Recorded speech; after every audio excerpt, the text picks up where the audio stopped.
Fala galera, Alex Vanzed na área e hoje vamos reagir a um vídeo do nosso parceiro aqui, do Linganger, que traz muito conteúdo de Pokémon aí, o forte dele é esse aí, o cara manda bem, vamos ver o que tá pegando, as novidades. Mas agora sim, sem maiores enrolações, bora começar o vídeo, porque parece que a gente tem um novo protagonista no cenário de rumores e leaks da comunidade Pokémon. Se o Riddler era provavelmente o leaker mais famoso até então, agora o Ball Guy tá surgindo com uma força impressionante. Ele tem falado bastante no Twitter sobre os jogos da 10ª E esse Windsy Wave aí vai ser o próximo, hein galera? A gente vai pegar, papai. geração. Nessa última semana, por exemplo, ele falou exaustivamente sobre os novos iniciais. Só que antes da gente entrar nesse assunto, vamos a algumas notícias oficiais. Vocês devem ter visto aí que a Lego mostrou todos os produtos aí. Esse Pikachu, velho, veio pra porra, mano. Parecendo uma lancheira, mano. Zoado. Linha completa da collab dela com Pokémon, e pra quem gosta de Lego foi um verdadeiro alvoroço, não é muito apegada. O Eevee tá até legalzinho, mas o Pikachu... Nem a parte vermelhinha aqui da cauda dele não tem. Eu não sou o público-alvo, mas o que me chamou a atenção foram as várias polêmicas que rolaram em relação a esse lançamento. Começando pelo preço, muita gente criticou o preço e Eita o preço porra, olha o realmente preço do bagulho. $749, velho. É um computador. tá bastante salgado. O mais baratinho era o Eevee, que tava custando $60, Eu não vi nada, não. R$59,99, e esse preço chegava aos $650 no set. Olha isso, mano. O melhorzinho aqui é o Charizard, né? Porque o Venossauro, meu Deus do céu. O Blastoise de lado ainda aparece, mas de frente é horrível, cara. O melhorzinho aqui é o Charizard. Com os iniciais da primeira geração, o Venusaur, o Charizard Mas olha o valor, cara.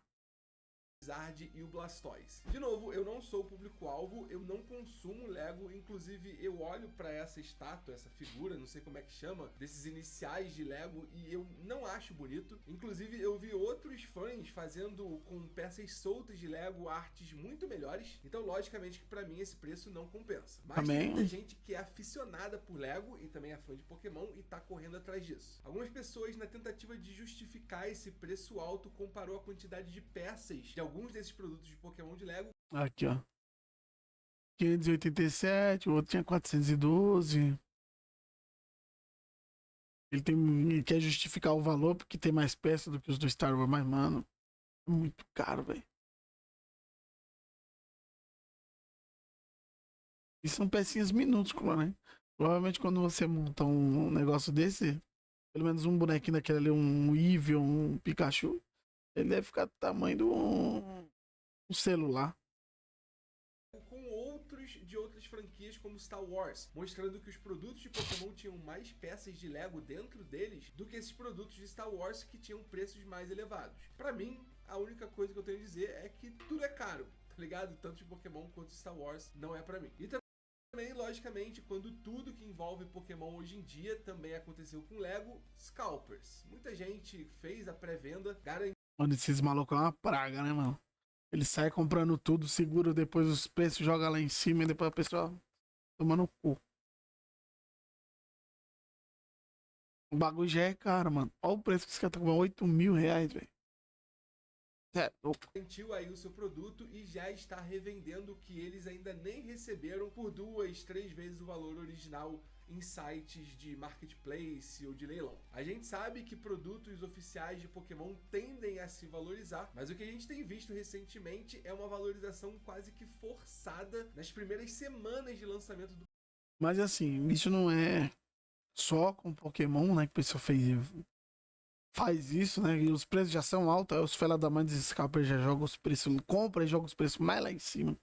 Mas jogos antigos de GameCube e Super Nintendo e o pessoal compra, guarda e depois joga o preço lá em cima e é. Por isso que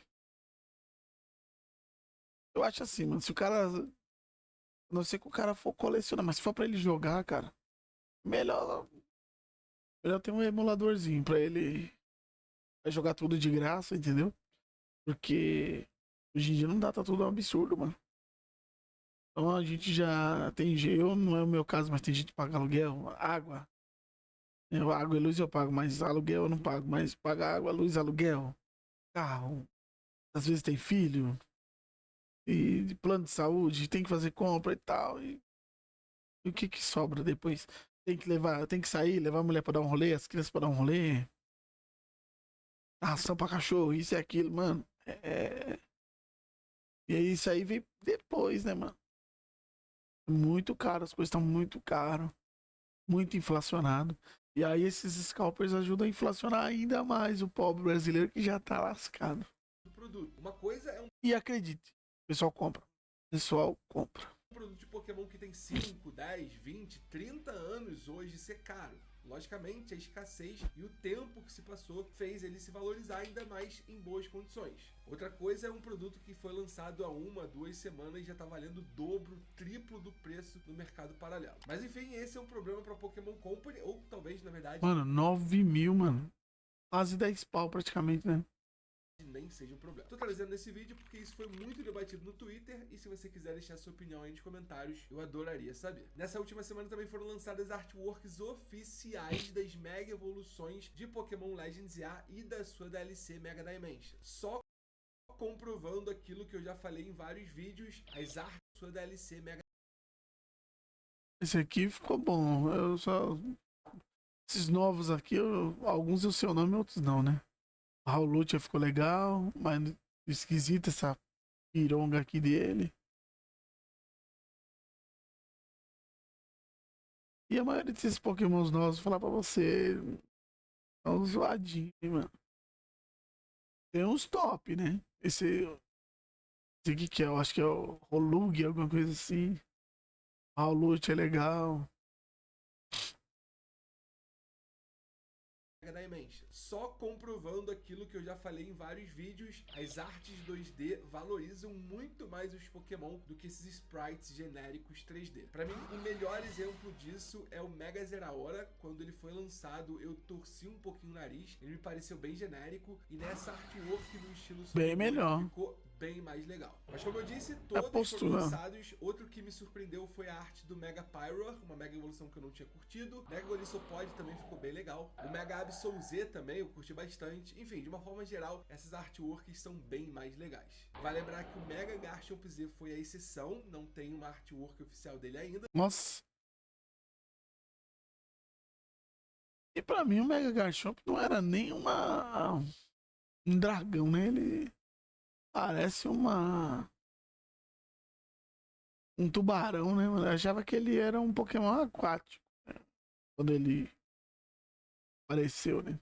Porque ele ainda não foi oficialmente revelado. A gente sabe por conta de datamines e Teraleaks, mas no jogo mesmo, Pokémon Legends A, gente ainda não tem acesso ao Mega Garchomp Z, e é por conta disso que a Pokémon Company não soltou a sua artwork. E de novo, como tudo que envolve Pokémon sempre tem uma polêmica ou outra, dessa vez o pivô foi o Joe Merrick, que é o criador do Celebi, veio no Twitter falar que muita gente chama essas artworks equivocadamente de Sugimori, de artes do Sugimori ou algo desse tipo, quando na minha bolha a maioria chama de estilo Sugimori. Ele disse que isso é errado. O cara criou um estilo de desenho, mas às vezes a pessoa vai criar alguma.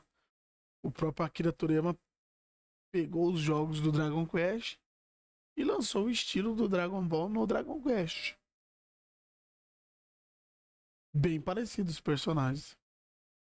Porque o Sugimori não faz todas essas artes há muito tempo. Pra mim é um grande preciosismo da parte do Joe Merrick, ainda que ele esteja correto. E por mais que ele não faça a maioria dessas artes, falar que as artes são feitas no estilo Sugimori não está errado. Agora vamos passar para os rumores e supostos vazamentos, todos eles envolvendo o nome do Ball Guy, como eu disse anteriormente. Ele está muito ativo no Twitter nesses últimos dias. E principalmente respondendo tweets de outras pessoas, como por exemplo esse aqui do Polyleaks, que eu já tinha trago num vídeo anterior aqui no canal, onde o Polyleaks mostra uma imagem aí com jogos clássicos da terceira geração, como se ele estivesse sonhando com a chegada desses games no Nintendo Switch Online, muito provavelmente no Pokémon Day dia 27 de fevereiro. O Ball Guy respondeu a esse tweet como imagem do Vileplume. Algumas pessoas disseram que o Ball Guy só gosta do Vileplume, então ele só jogou lá um Pokémon que ele gosta. Mas por que ele respondeu especificamente esse post, especificamente com o Vileplume? Bom, o número do Vileplume na Pokédex é 45 e muita gente disse que isso complementa o post. Jogos da Gen 3 e o Pokémon cuja Pokédex tem os números 4 e 5. Isso poderia ser uma pista de que jogos até a 5ª geração podem chegar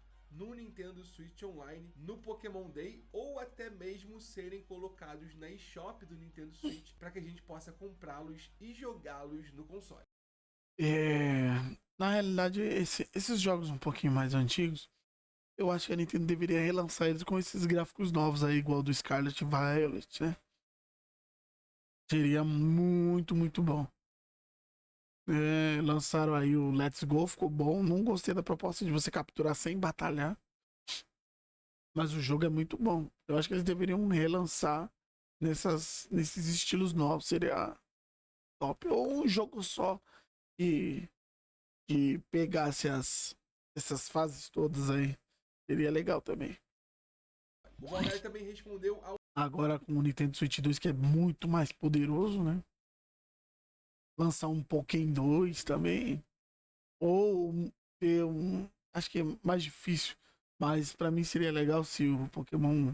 Quando você entrasse na hora da batalha, você escolhesse o Pokémon e lutasse na porrada mesmo. Soltasse lança-chamas e os caras controlando o Pokémon pra lá e pra cá. Pra mim seria o ideal, né? Mas 200, 300 Pokémon por jogo pra fazer isso. Se eles não demoram muito, né, para lançar e tem poucas modificações, geralmente por turno, né, para você fazer uma modificação dessa seria. Agora mudou um pouco, né, que é mais ação nesse último que lançou aí, que é o ZA, né? Você controla o Pokémon em tempo real ali, pelo menos nos ataques, mas se ele fosse no estilo de batalha igual que é o Poké, puta que pariu. Um tweet do Necrolip, jornalista brasileiro especializado em Nintendo e que tem dado em primeira mão algumas novidades do mundo Pokémon. Por exemplo, ele teria acertado, tudo bem que apenas algumas horas antes do trailer que confirmou, os iniciais de Pokémon Legends EA. Nesse tweet, o Necrolip disse que só estava tentando adivinhar os... O T-Pig não é tão ruim, mas o do Scarlet Violet, que é aquele jacarezinho lá, Crocô, né? Alguma coisa assim. Depois ele virou Crocalor, né? Meu amigo. Pior inicial de fogo que eu já vi. Os iniciais da 10ª geração. Mas como a gente sabe do histórico do Necro, a gente sabe que ele tem informações privilegiadas, ele dizer que tá só tentando adivinhar não cola muito. Pode ser que... Lembrando que vai ter gameplay de Pokémon aqui, o Violet, viu? Que ele saiba de alguma coisa que a gente não sabe. Bom, enfim, no tweet em questão, o Necrolip disse que o palpite dele para os iniciais da Gen 10 são um canguru do tipo grama, um morcego do tipo fogo e um macaco do tipo água. Vale lembrar que esse terceiro, o macaco do tipo água, teria aparecido em alguns documentos do TerraLeak e é o que tem mais ganhado força, principalmente em relação a esses... E seria uma boa, né? rumores dos iniciais da Gen 10. Só que o Ball Guy respondeu a esse tweet do Necrolip e deu uma desdenhada, não deu muita bola pro que o Necrolip disse não, como se não tivesse nada muito certo. Aí eu fui dar uma escavada e outras pessoas... O macaquinho aqui tá show de bola. Agora o morcego ali não curti muito não, nem esse... Parece o Sprigatito lá, o... Perguntaram pro Ball Guy sobre gato de folha chatão. Inclusive, um fez 2 desenhozinhos à mão ali, bem grosseiros. Num desses iniciais, o trio é justamente esse que o Necrolip falou, um canguru de grama, um morcego de fogo e um macaco de água. E no outro tem um morcego de grama, uma cobra de fogo que é teorizada e protagonista de rumores sobre os iniciais há várias gerações, além de mais um macaquinho de água. A pessoa que postou as ilustrações perguntou pro Ball Guy qual dos 2 trios... O primeiro aqui bem melhor, cara. Se fosse pra... Mas não gostei desse gato aqui, não. Estava correto e a resposta dele foi nenhum. E aí alguma outra pessoa perguntou, tá bom, nenhum o quê? Você tá querendo dizer que os trios estão com as combinações equivocadas de tipos e de animais, ou que a inspiração no mundo real, nos animais do nosso mundo, para esses iniciais está completamente equivocado. E aí o Wallguy falou uma coisa interessante. Parece que esse bafafá começou de uma interpretação equivocada de uma informação que foi retirada muito provavelmente do TerraLeak. A única coisa que eu consigo pensar é justamente sobre o macaquinho de água. De novo, até onde eu vi, não tem nenhuma pista do inicial de grama nem do inicial de fogo. Mas o que o Wallguy disse foi que tudo isso surgiu de uma interpretação falsa, o que nos traria de volta a estaca zero sobre os Pokémon iniciais. Se você souber de alguma coisa, pode mandar pra gente. Inclusive, eu vou ver se eu aperto o Necrolip pra ver se ele me solta alguma informação, e aí eu posso trazer no próximo vídeo. Bom, antes de encerrarmos, algumas pessoas também perguntaram, preocupadas sobre o desempenho dos jogos da 10ª geração, sobre como eles serão pro Wallguy, se ele estava animado. Ele não entrou em muitos detalhes, mas ele disse que a 10ª geração tem um ar de Scarlet Violet refinado. A gente sabe que Scarlet Violet foi um projeto muito ambicioso e que na prática foi lançado com vários problemas. Então me parece que a 10ª geração corrige esses problemas, principalmente no dia do lançamento, e vai entregar um produto mais liso, mais redondinho, ainda que talvez não seja um primor visual que a gente esteja esperando. E aí um outro usuário perguntou pro Wallguy o que estava animando ele, o que excitava ele sobre a Gen 10. E ele foi bem específico na resposta. A interação dos Pokémon com o meio ambiente e também os efeitos de iluminação relacionados a isso. A gente já viu o Centrolix falando bastante sobre como é a física da chama, por exemplo, do Charizard, que vai se mover de forma independente ao Pokémon, e o jeito que essa chama se mexe, digamos assim, brilha, ilumina diferentes pontos do cenário. Eu confesso que, como eu não sou muito gamer, esse é um detalhe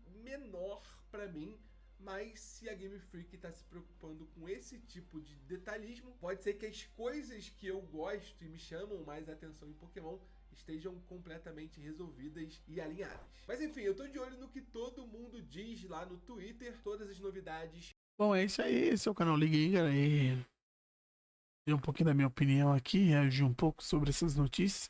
E vou estar trazendo muito mais conteúdo para vocês com relação a isso, beleza, galera? Curta, compartilha aí, se inscreva no canal.